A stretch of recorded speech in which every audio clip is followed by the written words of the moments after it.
It was in 1869 that the brilliant Russian scientist Dmitri Mendeleev worked out the basis of the modern periodic table.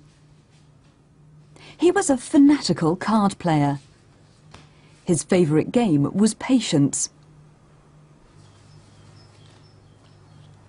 By Mendeleev's time, 63 elements had been discovered, but scientists couldn't agree on how to arrange them in a useful way.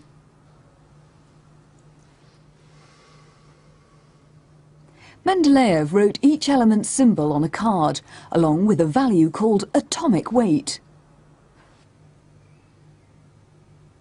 He was determined to find a pattern which would link groups of similar elements.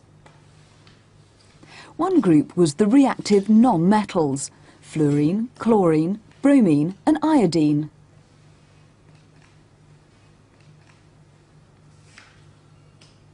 Another group was the reactive metals: sodium, potassium, rubidium and cesium.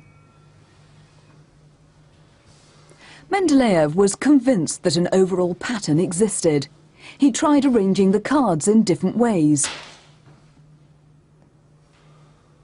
But after 3 days and 3 nights, he still hadn't found a solution. Exhausted, he fell asleep. Miraculously, as he dreamt, he began to see the pattern he'd been looking for.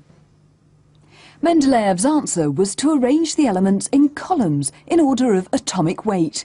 By doing this, groups of similar elements could be grouped in the same row, like the alkali metals and the halogens. The properties of the elements repeated in a series of periodic arrangements, so he called it the periodic table.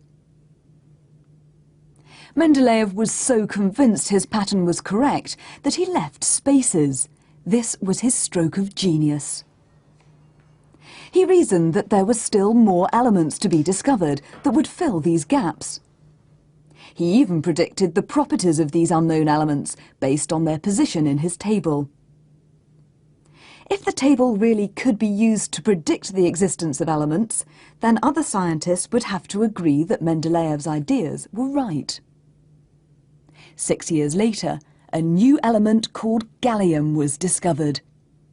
Its atomic weight was almost exactly the same as Mendeleev's prediction.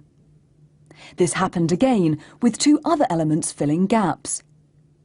From then on, Mendeleev's table was accepted by scientists.